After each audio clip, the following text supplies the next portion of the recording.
Hello. I think we're on. Hello. Hello. We are streaming. Welcome to KRL Arts and Games, another Crucido TV production. I'm here with my friend Larry, or Lars, I should say. Sorry, Lars. How you My doing, name's everybody? my name's Steven Smoke on here. And yes, this is my new fill-in episode for our Terror in Terrafell Dungeon Dragon stream is not meeting today because someone has a issue with their job, their work. So Issue. not enough to. Well, I don't want to play with anybody but the whole group. So, but I do want some content when we're not doing that. So that's what this is about.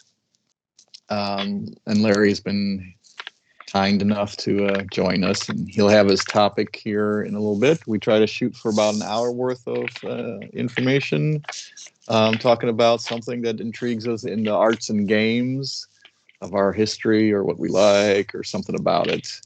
A little podcast, video cast.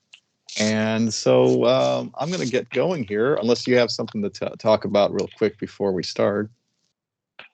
I saw Batman. Great movie. You should see it. Okay, we'll get you back for a modern superhero episode or something too. I think both of us could talk about those. We like the superhero stuff. Yeah. No spoilers yet, though. I know it just came out. Yeah. Give me a month before I watch it. And okay, I'm going to go over to our web browser. Oh, and of course my browser is not working for some reason. Why is it not? There we go. Oh, it has to be open. Alrighty, so starting today to this episode, I'm going to talk about video games, and I don't know if you have the KRL or the Twitch stream going there, Lars. Not yet. Okay. Well, then you'll be able to hear me talk about it, but if you do get it, you'll see some pictures.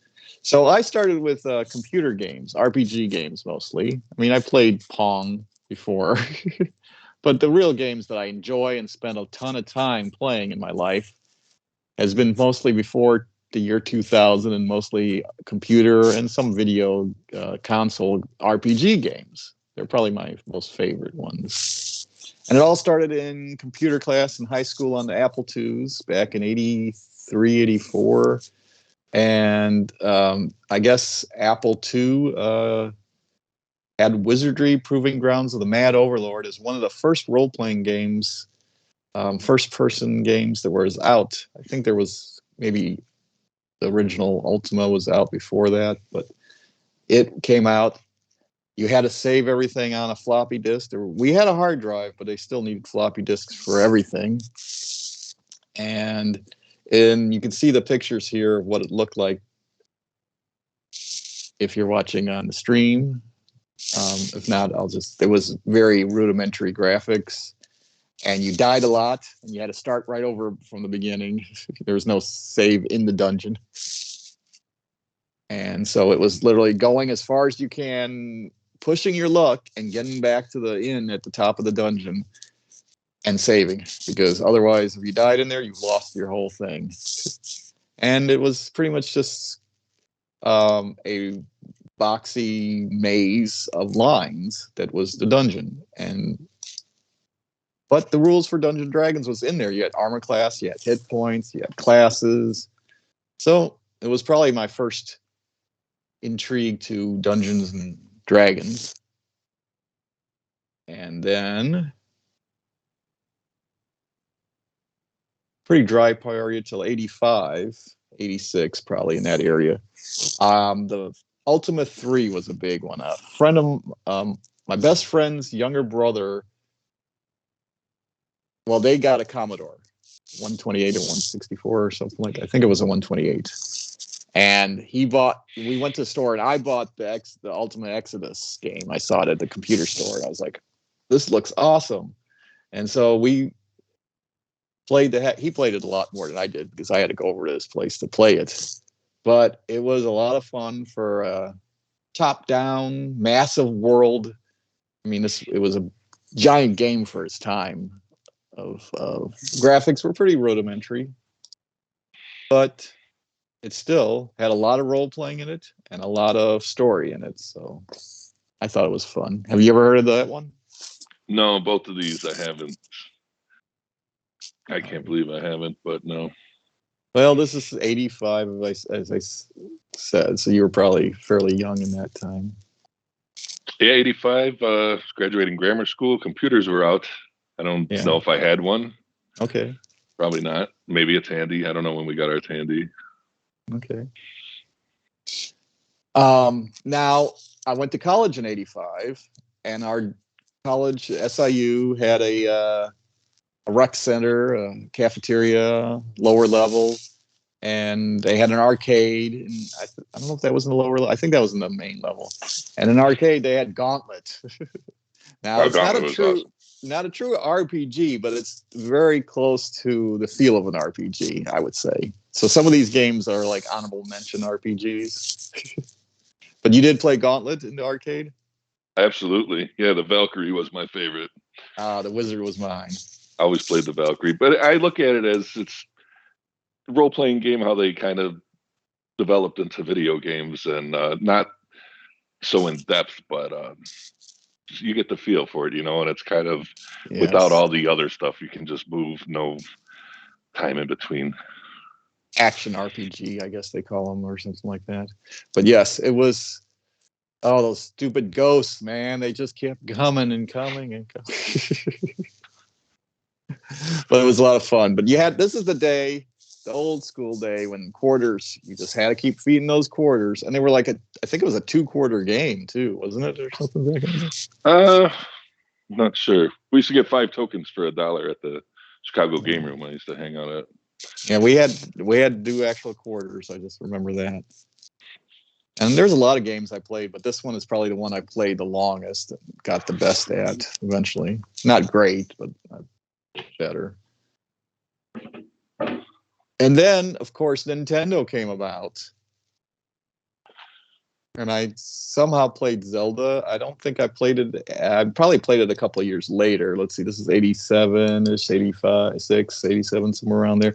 Came out. So I probably didn't play it till 89, 90, but it was a lot of fun. I enjoyed it a lot. I think I followed the first couple of Zeldas and Link to the Past and all those things. Did you skip And over Atari? I didn't have an Atari. Wow. I'm sorry. Yeah, not my thing. I never had it. At I'm going Atari. through my history of it, not You're older the than history. me, so I just assumed. Yeah, my parents didn't. I mean, I literally, as I said, the Commodore was something I played at a friend's house. Um, Commodore Nintendo, 64, I my think, buddy was the had. first Nintendo I got, like a hand-me-down Nintendo from some. Probably, I think I got it.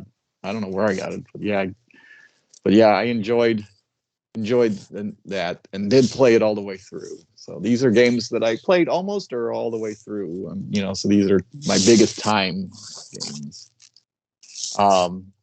So then it goes to when I finally was second year of college. First, is it during the first year of college or must have been 87, probably second year of college. I built my computer. I was in a computer science class at SIU, and so instead of driving back and forth to SIU, which was like 45 minutes away, my parents agreed that I should buy a computer and do the work at home. So I got a clone computer for like $800, $900. Built it all myself. It came with parts, and you had to put all the pieces together, And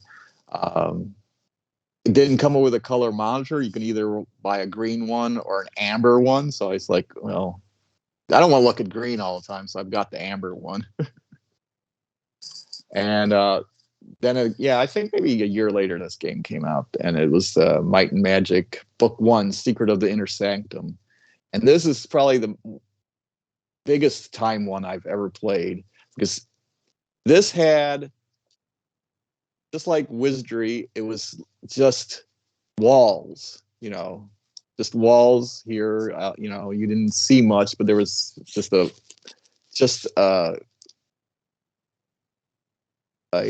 grid, just a grid. The world was a grid. There was outdoors, but it was all grid too. You would just see a mountain range and be a grid, in the grid. So you'd be walking around a grid. So I had grid paper and I mapped this whole thing out. I think I saved it. I think I got it somewhere still. And it was probably 5 foot by 4 foot, all of them taped together. But I had the whole place mapped out because there was no auto maps back in the day, no mapping in this thing. So to learn it all, you had to do that. But it was probably a very one of my deepest dives into a story.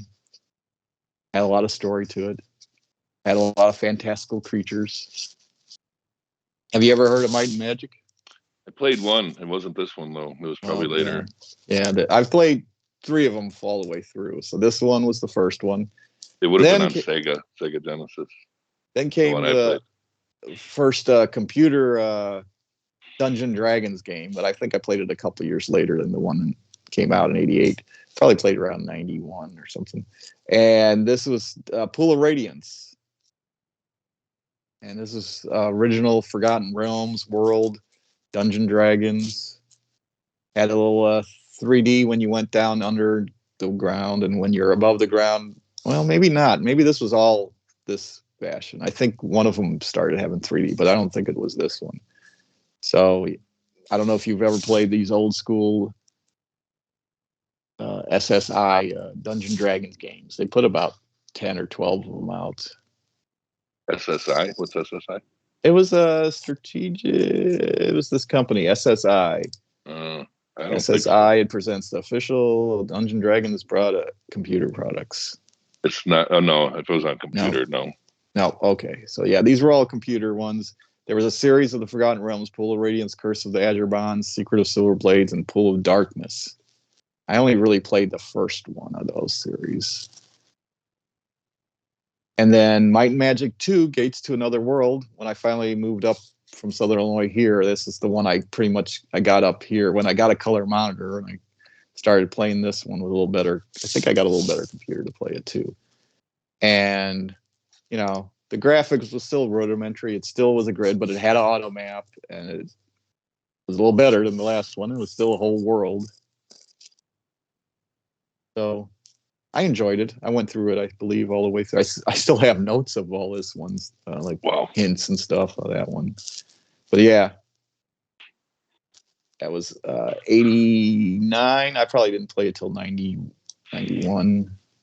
And then 91 was Isle of Terror, which you might be the one that you're thinking of, because this got put, I think I actually played mine on the Super Nintendo.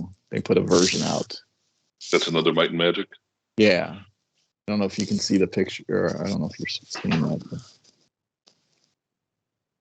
that. It looks familiar with the characters on the bottom. It's different, though. You could get like 8 or 10 characters to take with you. Well, maybe it is a little different.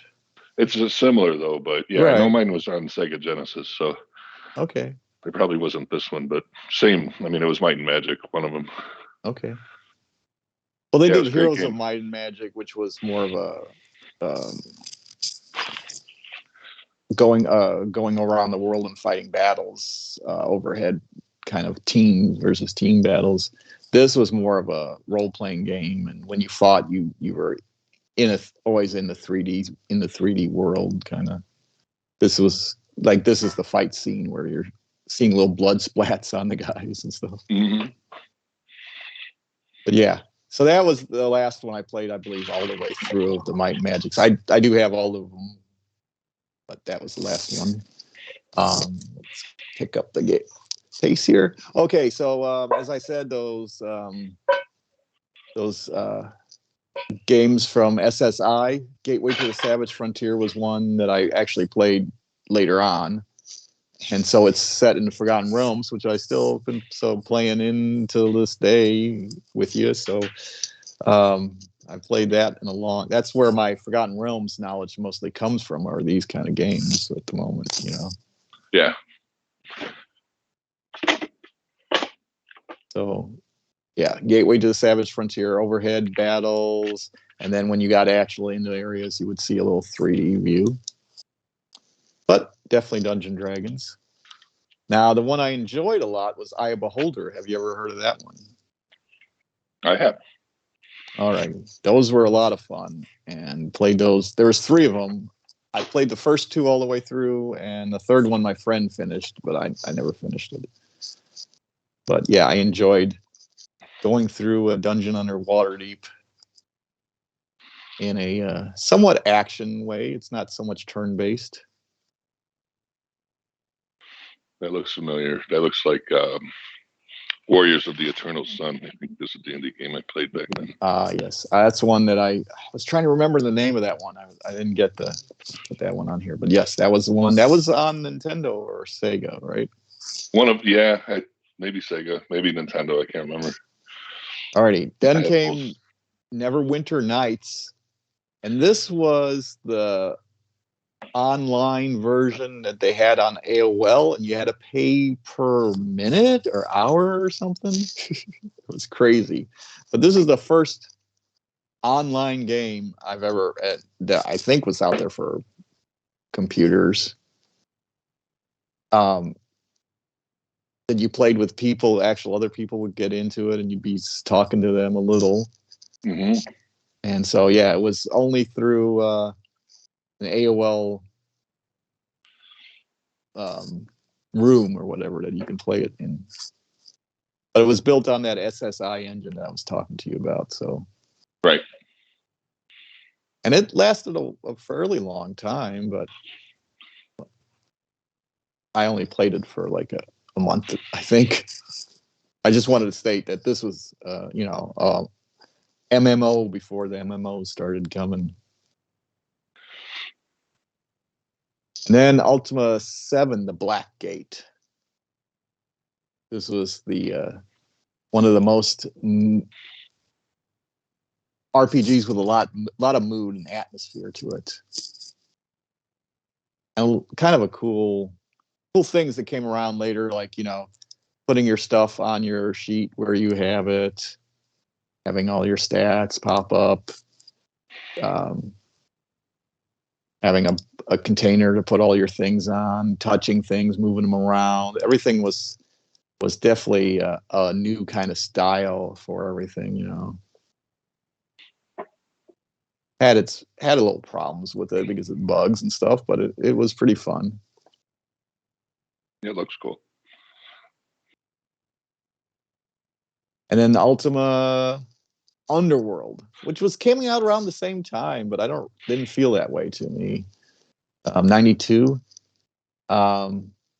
This is actually, instead of just being a game that you would just go chunka in a grid, you can it was one of the first true 3D environments that you can kind of move around and view people in any angle and turn yourself 360 degrees, or as you were spinning and stuff. I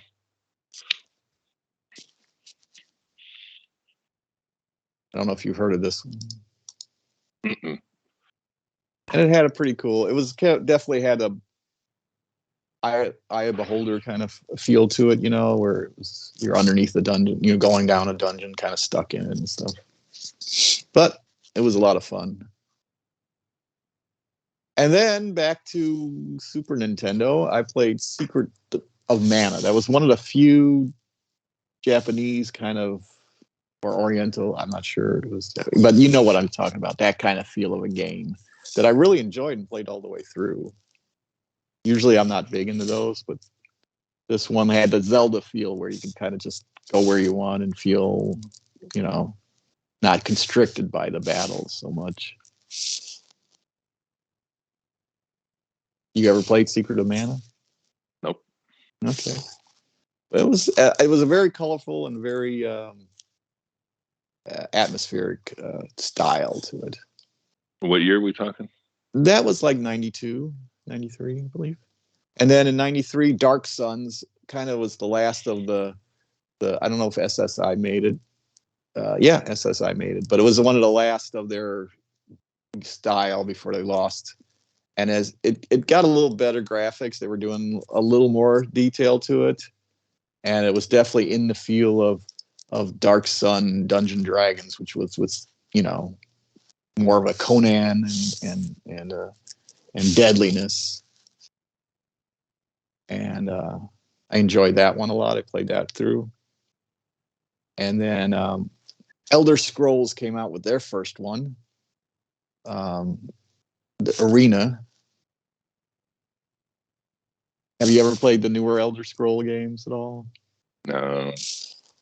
So this is where it all started, and it was a massive world. They just made this place that had history, where you had books, where you talked to everybody, where cities were just massive, and there'd be people all over the place, and people thieves, people are the guards would. If you try to do something and get caught by the guards, you were out of luck. It was just Phil.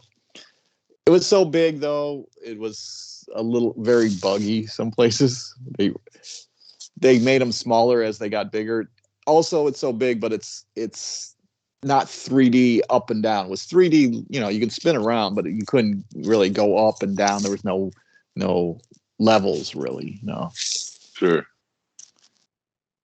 But it was a lot of fun, and it was the first one, and it was odd because it was still CDs, the hard CD. I mean, not CDs. It was still like floppies, the hard floppies, and it was like 12 floppies to install this game. It was like massive for back in the day. And then, another one, Death Keep. We got it. My friend and I went in together on a 3DO system. I don't know if you ever heard of 3DO. Yeah, I don't know if I had one or not. So we played this else. Death Keep all the way. I played this all the way through on the 3DO, and it was a lot of fun. It was a hard game, but enjoyable. And then Thunderscape was one of those games I kept looking at the store wanting to buy, and I finally bought it. And it was definitely an atmospheric. They actually made a role-playing version for, I don't know, what used the D&D rules or not, but it was a true 3D environment also, and kind of had that underworld feel to it. Dark Sun Online came out, which used the same Dark Sun. It was the first game that I really got into, because what you paid once, you didn't have to keep paying, I think, a monthly fee. I'm not sure if you did, but it was an online game where you had hundreds of people all meeting together in the desert and playing in this D&D world together. And I had a friend who knew how to try to get all the cheats. I was like, not really into that, but he was into it. And so I was like, okay. But it was an odd, it wasn't that big of an area. And so it felt crowded after a while. You just went through a few areas, But it had player versus player. One of the first games that I saw that had, you can actually attack another player in certain areas, Mm-hmm. And that was 96. And then Elder Scrolls 2, Daggerfall came out. Increased the graphics quality, made it true 3D environments, had massive dungeons that went down and down into random areas, had a whole section of the world instead of the whole world this time. And it was a massive game. Enjoyed it a lot. True fantasy. And then you probably played this one, Diablo. Oh yeah. Now, this was just like, it was like some of the smoothest gameplay you can play at the time, I thought, when it came out. And it's not a true RPG, but it's darn close, I would think, It was more like a constant fighting to me. I didn't get too much RPG out of it, but there was a story. Sure. And it was fantasy. So I kind of consider it on the edge. It's one of my, exceptions to it. Yes, it was bloody and adult. Yeah, that's bringing back memories, seeing these pictures. Oh yeah. And then Ultima Online in '97, I actually got into it for like a free start because they gave free discs away to get people into it, but I didn't pay for it afterward. But it is the next MMO that came out that was a MMORPG, and so you could play with hundreds of people in that environment. But then again, you can get killed by rabbits and dogs and stuff real easy. Yeah, It wasn't an easy game, and when you got all these people in the screen like this, it just got to a mess. You didn't even know where you were in the middle of all of that. But the idea was still sound. And guess what? It's still got live servers to this day. really. Yes. Since '97, let's see. So 25 years now. Almost, yeah, yeah. People have been playing it for that long, probably. Some people get into something, they stay with it. That's a long time. And now this is one I know you are into, because I know you played it. Baldur's Gate. Yeah. I've played almost all except the top bit. I didn't get into the top above here, where the last bits. I got most of the whole main area, but I didn't get. So I'm still one of the ones I want to go back to, and I pull it up every once in a while, wanting to play it. Well, it's the one that I had for my computer. It's like 6 discs, but I never got too much into it. And it came out for PlayStation recently, and That took I you. jumped on that. And yeah, I didn't finish it. I'm at the end still, and I can't kill the damn wizards. So one of these days, I want to go in there and really try to. Got frustrating. I couldn't kill them. Have you done the Neverwinter Nights? I know you bought it, right? But did you Yeah, play I've it? played some. Yeah. Not a lot. He's probably like 16th level. I know that's low on that game, but yeah, I had a beetle I was riding around, but I didn't put too much into it. It is definitely Forgotten Realms once again. And I liked it. It was a good one. I got it more for the you can actually create new levels with it. You They can had a do what? level editor. Yeah, they have a level editor. The Aurora and BioWare Aurora tool set or whatever there. So yeah, I actually tried to recreate one of the D&D towns in it once. So. And then Elder Scrolls 3 Morrowind. I don't know if you ever saw this one. It was the dark elf land in the Elder Scrolls, and the graphics started getting better at that time.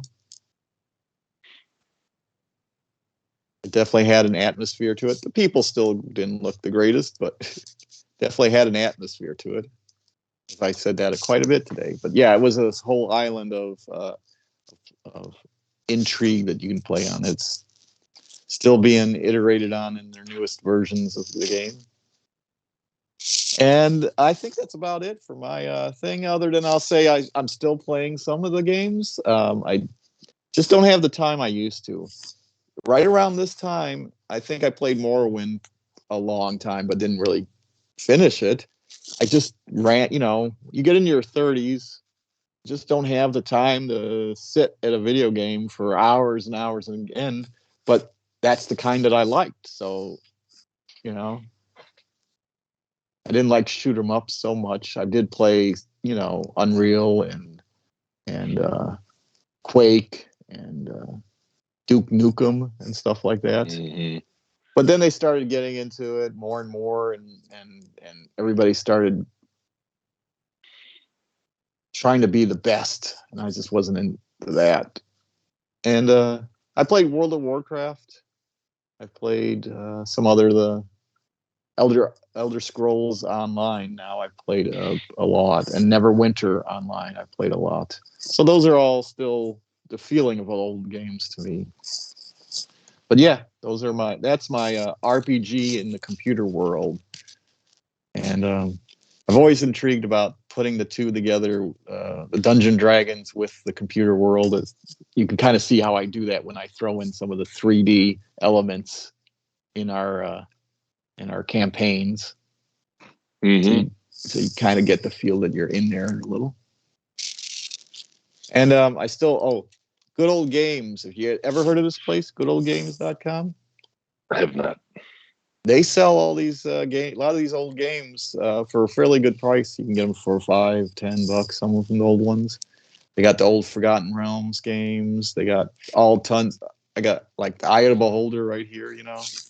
So you can get them, and they run right on your PC if you're,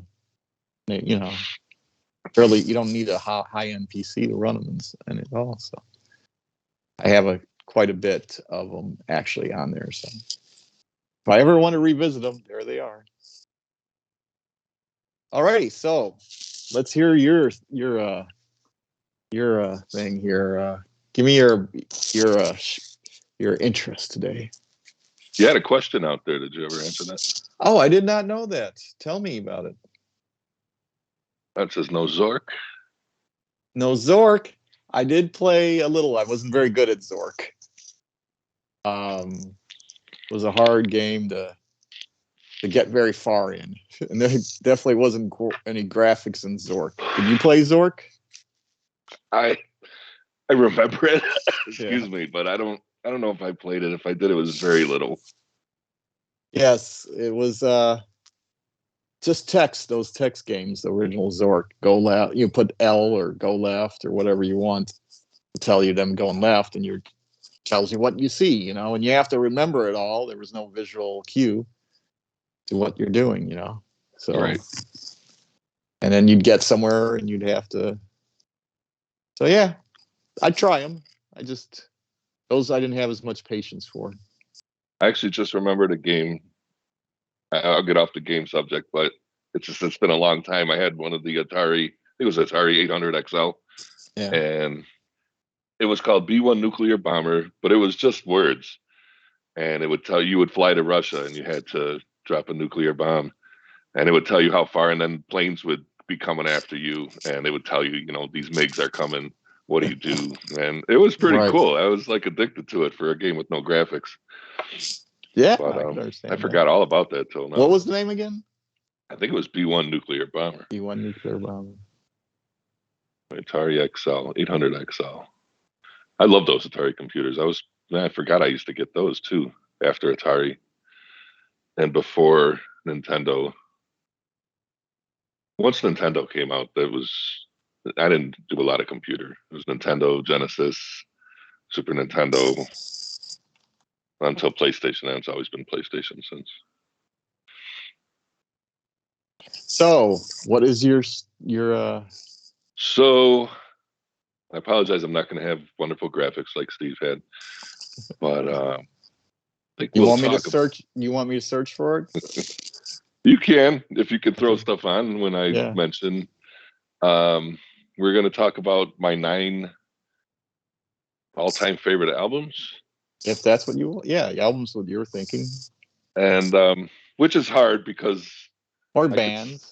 Well, Van Halen is one of my favorite, and their first 6 albums are like 6 of my favorite albums. So I don't know if they'd all be in my top 10, but it'd be close. So yeah, Van Halen is probably my favorite band of all time. I was born in the 70s, teenager in the 80s, and my 20s in the 90s. So I had a lot of good music back then. Van Halen started for me in 1984. I really didn't know Van Halen until 1984 came out. And that started me. I was 13 in 1984. So that started my Van Halen run. And it's very sad that Eddie Van Halen died recently. I'll show you something I just got too. Okay. In honor of Eddie. Yeah, my favorite guitarist. Very close with Kirk Hammett of Metallica, but I'm still gonna go with Eddie. I don't know if you can see on my camera. Got a pop Funko Pop. I don't see it. It might be. There you go. Keep it in front of you. Okay. A little higher in front of your face. Yeah, it's coming up. I see myself on the delay now. I'm waiting for it to pop up. There you go. It's disappearing now, but yes. It's weird. It figures out what part to show and what part not to. Okay, I did not know. Go ahead. I didn't know they made them for rock bands. So yeah. There's a bunch of stuff out there, and I think anything you put in there, look for it, you'll find it. But yeah, Eddie, rest in peace. He was the best. Out of those albums, though, those first 6, I think Women and Children First is my favorite. Great album. Yeah. It's got the song from Better Off Dead in there, which was a great Women and movie. Children First, 80. That's called Everybody Wants Some. Mm-hmm. And then I have to mention Metallica. Metallica, I heard the album Ride the Lightning and was just blown away. I just saw Metallica. They were in Las Vegas last week. Big show. Mm-hmm. I just watched the song last night. They played Battery. I watched Battery, which is from Ride the Lightning. Great song. Well, which Great one band. was For Whom the Bell Tolls on? That's Ride the Lightning. Okay. Yeah, my friend's band played that. I remember going to rehearsals as they try to learn that song one day, just over and over again. Yeah, I had some buddies in the band, and that's hard when they rehearse the same song over and over, and you're just hanging out. But man, it's like, you come know on, it, play man. We something got else. a connection there. We both did that. It was the I would drummer sing too. once in a while, but that was just them It being was the nice. drummer that was having a hard time on that song too, because it's got some weird little things in it. Yeah, Lars is a funky drummer. So yeah, Metallica. I like Metallica up till the Dark album, I guess. The Black Album. Well, that's what I The was just Black about to come album. to. Big change in Metallica when that album Yeah. came out. They kind of commercialized. Um, at the time, I think that was like 90s, early 90s. Yeah. I was like, forget Metallica. They suck now. But over the years, listening to what they've put out, nothing is as great as their first up until Injustice for All. But they have some great songs. Death Magnetic's great. The one that came out, I was gonna say recently. It's already been a couple years. What's the name of it? Where's that on your picture there?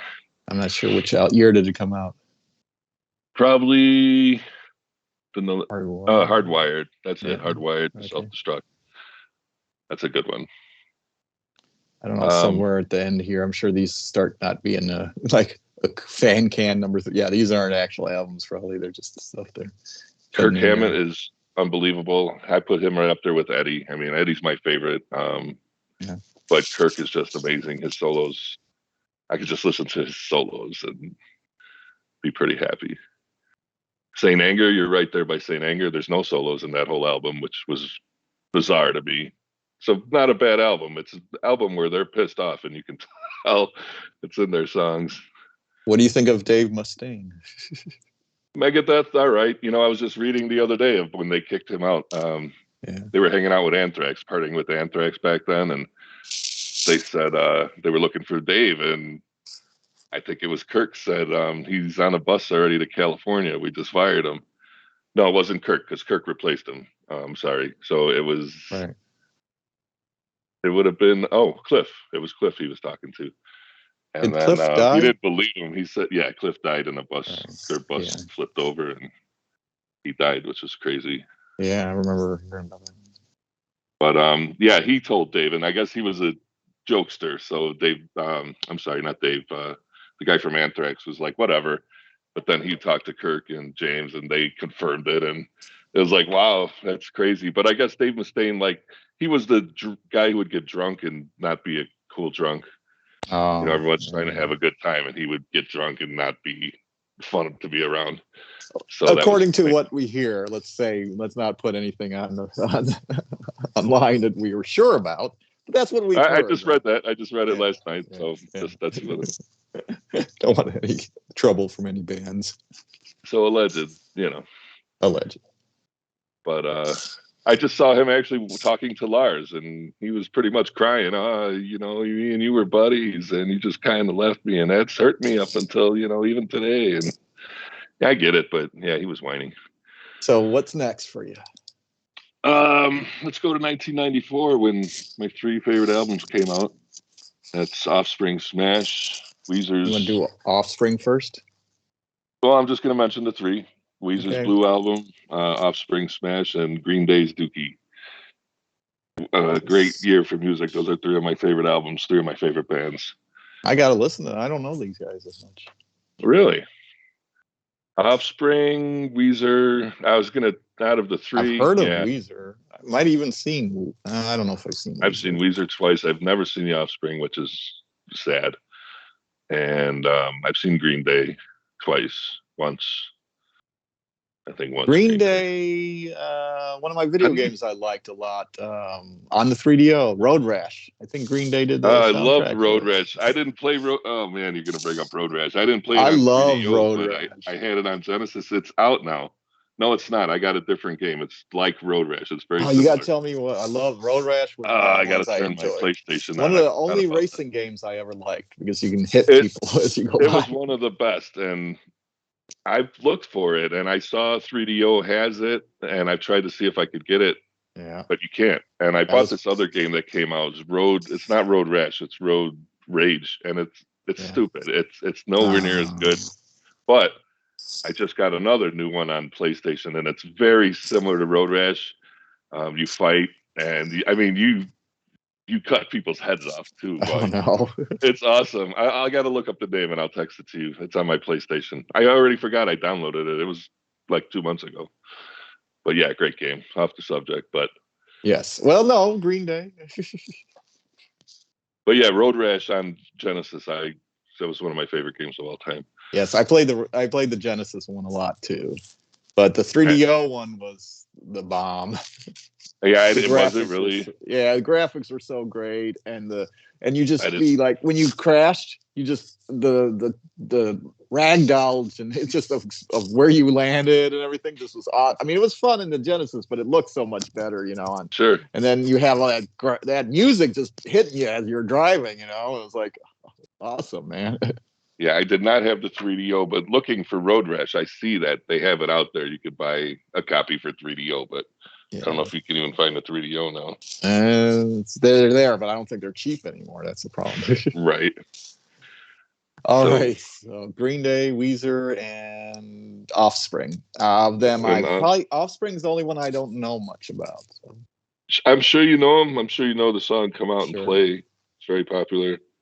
Or But not that's "Come probably On." all I. That's one of them, but you got to keep them separated. That's what I'm talking Oh, about. okay. You got I to do keep know them that. separated. Yeah, I do know that. Da-na-na-na-na. But that's Everybody probably knows all I that. know of them. Pretty So, Fly for a White Guy. yeah, I know that song too. That's my theme But song. these are not really heavy metal, are they? No, I mean I'm not all No. heavy metal. I see that now. A lot of hard rock. These guys, Yeah. Offspring, not quite punkish. Green Day 2 was punk, but kind of, Yeah. they went commercial. But great. Sure. It's all We're hard. we're You definitely should of listen to some of Offspring. the '90s kind of music, kind of here. Offspring's a lot of fast guitar. I mean, shredding, um, high vocals, and backup singing, fast energy songs. But Green Day, What was kind of Offspring alternative, but again? What's your favorite Offspring one then? my favorite is maybe Smash, you said the first. Smash's first one. That's the first one. That was their debut album. Maybe Americana. Yeah. That Ignition was their first one. I'm sorry. I got Ignition after the fact. I didn't even know about it a couple albums down the That line. But happens, yeah. Ignition is great. But Americana might be my favorite. So what's that, 6 so far? Wait, 1, 2. No, it's 5, right? 5 bands so far. Yeah, I think so. We're halfway through. But really, you should listen to Offspring. That one right there too. Ixnay on the Hombre. That has Mota. It's a cool song, Mota. Okay. And they have 3 different styles. Offspring has like a fast, punky rock style. Then they have like goofy songs they'll play. And then they kind of have like ballads. Though it's a little mix. Okay. Almost every album is like that. They have The little kids styles. aren't all right. Can't believe you don't know Weezer. And you probably do know Weezer songs. Buddy Holly. I know of Weezer. I don't know if I'm into them as much. Liked them a lot. That first album was amazing. It was like religious for me. I listened to it so much, and then saw them twice. Second time was at Tinley Park, and I was way in the back, and it sounded Mhm. awful. I didn't like that. The sound was, it just wasn't loud enough back there. And if I'm at a concert, I need it to be loud. Fair enough. So what's your next one? Slayer. Slayer. Okay. You and I are different, I know, with Slayer, though. I like Slayer from the beginning till, Seasons of the Abyss, maybe What do you ish. mean we're different? I think we're exactly the same. I started about there. And like, No, I only like the first four albums, I think. okay, because I thought it was after Rain and Blood for you. Rain No, no, no.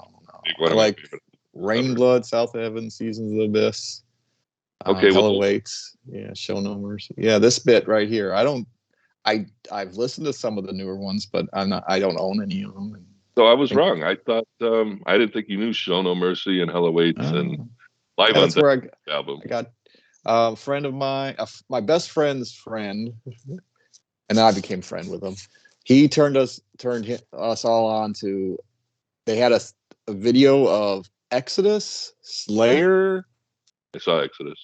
and there was a third band. I forget, Venom, all on one on VHS. And I Okay, remember him putting that in, and we're just like, I was like, do I like this? Do I not like this? This is definitely different. It was the first death metal I've ever heard, and I was like, definitely gets in a whole different world and whole different mood style for the absolutely. music. Well, Rain and Blood was my first experience to Slayer, and it's still one of my favorite albums. It's 30 minutes of just fucking awesome. Seasons of Uh, Abyss is my favorite, probably because it was is the it one I bought myself and got into. I think. okay? The time I saw Slayer was for the Oh South of no, Heaven sorry. tour. South of Heaven was probably the first one. That was the one That's I when I got saw into. them, Yeah. and that came out right after Rain and Blood. So I think that's what I was thinking. I bought South of Heaven and Seasons in the Abyss, and those two are probably those two are the ones I like the best because those are the ones I kind of was getting into as I was driving back. And I'd listen to them back and forth going to college. Hmm. Them and who did I listen to back in the like some other death metals kind of that time of the day, that time. Anthrax. Yeah, Anthrax was pretty awesome. I saw Anthrax too. I saw Exodus. Was that with Anthrax? I think Anthrax was the main act. Okay. Exodus and Celtic Frost. Did you ever I knew hear? one album by Exodus, Bonded by Blood. It was a pretty cool album. Did you That's ever hear? where Oh, Kirk sorry. Hammett actually came from after they fired Dave Mustaine. He was with Yeah. Exodus, and Oh, okay. I didn't know that. Metallica brought him over. Yeah. Um, you ever listen to SOD or MOD. DRI? I got MOD, MOD. and Yeah. SOD. Can't listen to MOD no more. You get in trouble for listening to MOD. Very racist and Oh, homophobic and against women. Against women. I like the I style don't of think that I could ever 80s. understand. I don't think I could ever understand the lyrics. Oh, those lyrics. These are easy. MOD is a little different, I think, than SOD. I think they Yeah. have the same guys, but they're more. They're kind of I assholes.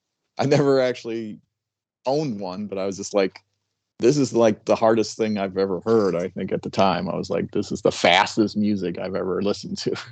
Well, if you listen to the MOD album, that style of metal is like, I just love it. If I could play metal, I would play Speed that. metal. That's speed metal, right? Kind of, yeah. It's that chunking, Yeah. what the hell's the name of that album? It's Method of Destruction, USA for MOD for USA, I think is the album. I wasn't yeah, I never owned them, but I remember people saying, listen to this, so how fast this is. Yeah, I never realized the lyrics. Yeah, I wouldn't listen to those kind of lyrics. Yeah, I can't listen to those with my girlfriend. Okay. She won't like MOD. She doesn't like metal, but she would not like MOD Nah, no. Well, because understandable. it's a different time and I mean I don't want to say I like this stuff, but I'm kind of embarrassed because there's Right. some hateful stuff in there towards people, and I'm not that way, but there's Sure. a lot of that kind of in some of my music back from the day. Well, we were stupid kids. I wasn't bad, but it was just the music. What are you gonna do? You like the music, Right. but All I could I say never is treated no one bad. I was always a good kid. I I love couldn't the first song. understand. For me, understanding lyrics was always kind of I don't know. I just don't have an ear to hear what they were singing sometimes in some of these bands, you know. Some people Yeah, could say, "Oh, they were singing this." Even like rap, I can't understand. Rap a lot of times. I'm like, what's the lyric saying? I don't know. well, the good thing about buying them back then is when they would come with the lyrics, and I would Yeah, read along with it until I knew them.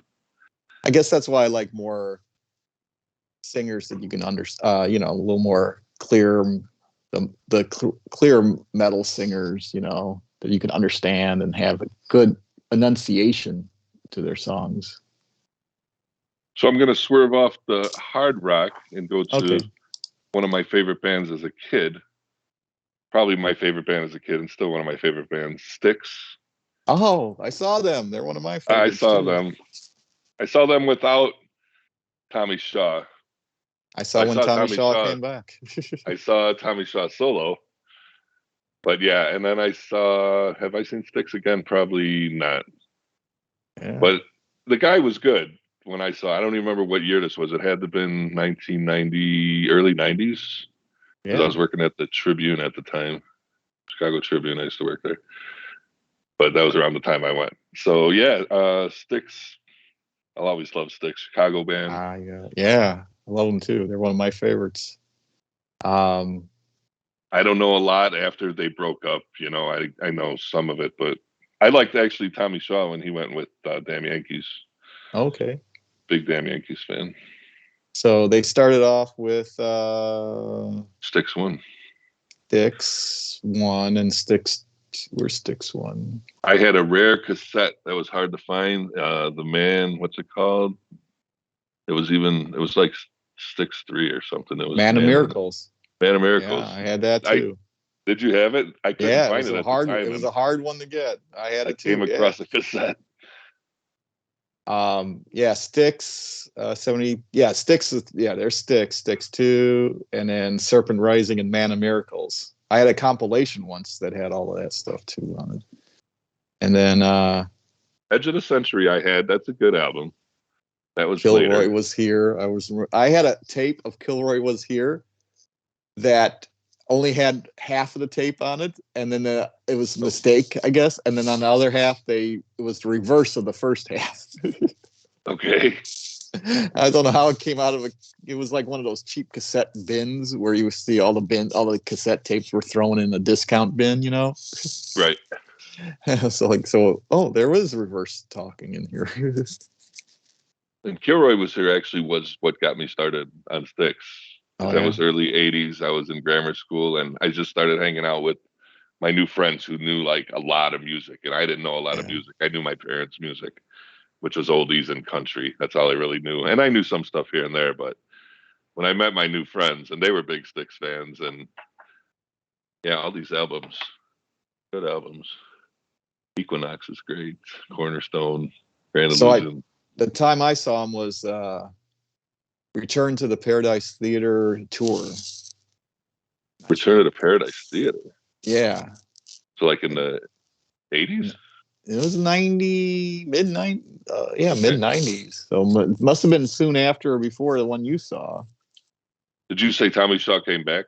Yeah, they all came back except for the drummer who died, of course. John Panazzo. Oh, and I was at his wedding at the concert I was at. He got married to his Oh wife, yeah, the drummer John Panazzo, and then yeah, he died after that. yeah, So yeah, I saw before you. It was after they broke up, not long, probably. right. Well, it was 92, I said. What album was in 92? Edge of the Century. Does it say 90? Yeah, it Holy was cow. 90 Edge of the Century. Wow, that's crazy. Yeah, 90. So it was, yeah, because Yeah, that was the guy on that album who took over Tommy Shaw. He was the one in the concert. alrighty. I forget his name. Do you know the guy who was before Tommy Shaw? Um, Don't look it up. That was don't know. No, I don't. I do remember that I used to know it, but I don't anymore. John Kurlowski, I think is Yeah, his name. He's on Crystal Ball was Tommy Shaw's first album. Great album too. John Kurlowski. Yes. And these are albums where I don't know just a couple songs, man. I know all those songs and all of them. Love them all. So I met James Young got an autograph from him.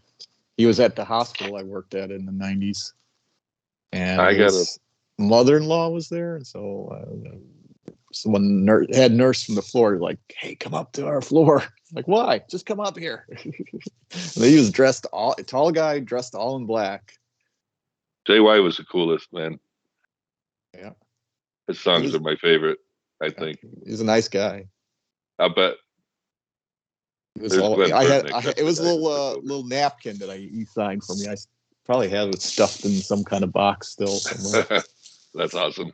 My buddy just sent me a picture like a year ago. Styx was here, and Yeah, I work for American Family. He's like one of the top guys there, and he backstage with Dennis DeYoung and his wife. It's like he sent me a picture like the next day. I'm like, oh, dude, that's crazy. so let's get going. We could talk about Knicks all day long, but I love their concert. Saw it at the World Music Theater. That's where I saw him too, I believe. Yeah, but they played the whole album, the whole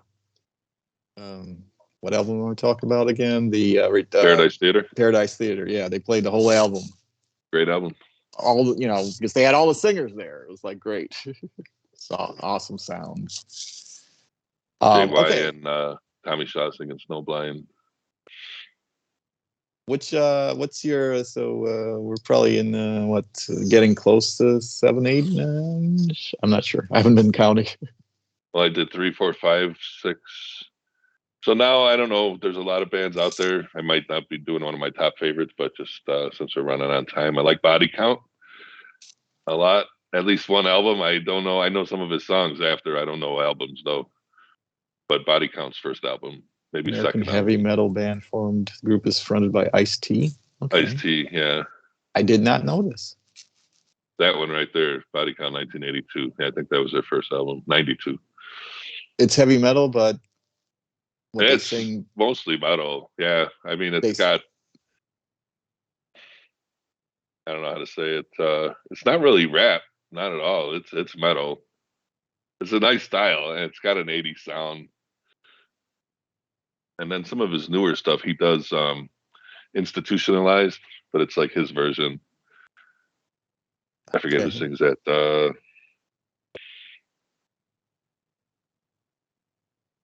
But yeah, good stuff. That first album was awesome.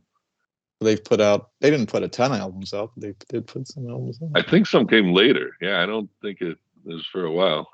Yeah. Cop Killer, Okay. that was one of his. That was very controversial Kind of, at the yes. time.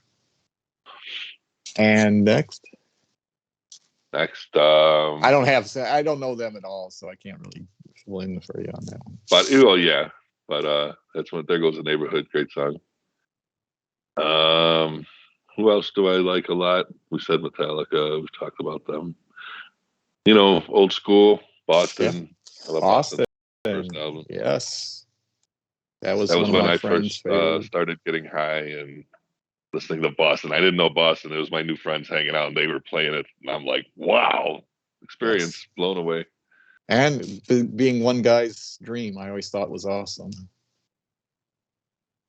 The singer was great. Yeah, I mean, he wrote was it the singer who wrote it all? I think there's only one guy wrote all the first album, right? Probably Brad Delp, was that the singer? But I think so, yeah. He had a voice, man. Very high First voice. he someone started concentrating with singer Brad Davies. Blah blah. So this guy Tom Schultz. Tom Scholz was a guitarist. So He he's the was one who looked like he. he invented his own sound too, guitar. The Rockman, Queen, Motley Crue, Schultz wrote Iron or Maiden. co-wrote I gotta every say song on Iron the Maiden. first. Yeah, he wrote and co-wrote every song on the first album. So yeah, I always Iron thought that Maiden was probably awesome. my first. Oh, sorry. Yeah, that was off the. Iron Maiden probably my first metal band overall. I had the posters, Eddie posters. Did you get it in more for the pictures or the music first? No, I hard to say. I knew the music, so I think the posters probably came after. And is your favorite album my same as mine? Let's see. Out of probably All of Number of the them. Beast. Yes. Okay, that is my favorite too. Power Slave was good. It had Aces High in there. Yes. I didn't know all these albums though either. I only know a few of them. Somewhere in Killers. time was where I kind of stopped listening. It Peace of started with Mind. Iron Maiden, Killers, and then Number of the Beast, and then that Bam Bam Live After Bam. Death. Had the Peace of Live After Death. Mind. That was a double album. That 1985 Live After Death came out. Wow. Crazy. But yeah, I like Yes. them a lot. That was first They metal have put band. out 41 albums, Jesus. 17 studio albums only. So still a lot. And they're still going, I think. So it wasn't a ton of metal bands for me. Slayer and Anthrax. Slayer was the Yeah. big one that I listened to a lot out of all of them. And Did you Metallica. do any Judas Priest much or not? Just radio Judas Priest. I never had any Judas Priest. Yeah. I know a I few like songs. the early Judas Priest a lot. You I like don't them. hear much over here. Rob Halford, great voice. Black Sabbath, original. Oh yeah, that was one of my enjoyable years of finding a band, the old original Black Sabbath, which I hit later in life because I didn't have access to it right away. Yeah, Ozzy. Can't count out Ozzy. But then Ronnie James Dio is one of my favorites. Yeah, I was never a huge Dio fan. They were okay. My friends listened to Dio a lot. I never got into them too much. Already, are we at about 9? I think. Yeah, I would have to say, yeah. on the top of my head, End with I don't Iron know what Maiden. else to mention. Already, let's go back to 2 people on a camera again. So what did you think of this? A little bit of That's pretty show cool. and tell, I guess. I don't know what to explain this, but yeah, a discussion, a little thing to understand our viewpoint, and maybe other people have a little bit of that viewpoint. If they don't, Sure. they know a little bit about us a little more, and eventually, I don't know if this will keep going this way. I'll eventually run out of topics, I'm sure, but at least I have a place to talk about the stuff, and maybe we'll do reviews later on down the episodes. Review things. You still haven't seen the Snyder edition Justice League? Yes, I have. You did? You saw the Yeah, 4-hour one? yeah. I Oh, watched I the didn't know. 4 hour. It took me about 3 nights, but I watched the 4 hour one. Recently, right? Actually, about 3 months ago, I think. Because I thought I saw it, Over. and then I thought I told you about it, and Yeah. I didn't think you had seen it yet. But I I didn't think think. around over Christmas time I saw it. Yeah, it's good. I like that one a lot. Yeah. I think the plot could have been a little more. Well, they kind of changed the plot a little, and I think I want to know more about that. And it didn't have they, of course, they had the original movie and this little added on plots that he's wanted to do, and I don't know. Could have been 2 movies, I think. Kind of. I can see that, but because it was long. Yeah. Batman was long. Batman was like 3 hours. So, give me your thumbs up or thumbs down. 1 out of 5. 5 being the Batman, best. Yeah. uh, a good 4, I'd say. 4 out of 5. There was a lot I enjoyed from the beginning. I was like smiling. I was like, "This is fucking awesome!" And it's long movie, so there are parts that drag a little, but for the most part, I'll watch it again, definitely. All right. I like the guy. I didn't know much about him. I knew he was in Twilight. I never watched Twilight, but No. he's okay. He's a better Batman than Bruce Wayne. Maybe I'd say that. Bruce Wayne was just kind of boring to me. It wasn't like a Yeah. Michael Keaton. It's hard to but find a Batman that does both well. but I like the style, and there's a lot of Chicago in there. I could see where I worked downtown. And they've changed it. They made it look really gritty and dark, but I could tell the area. I was like, man, I used to walk past this shit every day. They mix it with Chicago and UK, Gotham. All right. And on our review, that was a bonus part of our show, a review. Without any spoilers. Not much to spoil. I mean, I wouldn't give anything away, but yeah, it's a Batman movie, you know. It is a Batman movie. I saw a cartoon where it's like they're saying, "Oh, it's a dark and gritty Batman movie in 1986. Oh, it's another dark and gritty Batman movie. It's 1999. Oh, it's another dark and gritty Batman movie. It's 2022." Yeah, didn't even think about that, but you're right. It keeps getting dark and grittier. What's the next one? This is going to be a movie with blood and blackness. I did see a preview for a movie coming out. It's Batman. It's a cartoon. It's animated. Yeah. And he gets a dog, and Superman is in it, and Super Dog, and it's voiced by The Rock and Kevin Hart. Is it a movie or yeah, it's an animated movie. Okay. Um, well, I guess it'll be interesting. on. Yeah, it looks funny. It's a comedy, and It'll be on HBO soon, I'm sure, because they own the license to everything. Warner Brothers. yeah, they said a month and a half for Batman, probably tops. Yeah, I think actually a month. Yeah, Yeah. I'll be watching that too. I still got my HBO going. Alrighty. Well, everybody, thanks for watching this. I don't know if it was enjoyable or not, or if you're watching in the future or not, but we will. I supposedly the job thing will be cleared up next week, so we'll have our next Dungeon Dragons stream where Larry's character will not die. Right? I hope not. But it'll be fun. I got some fun stuff coming up. So I'll see you all next week and have a great one. Thanks, everybody. Good night.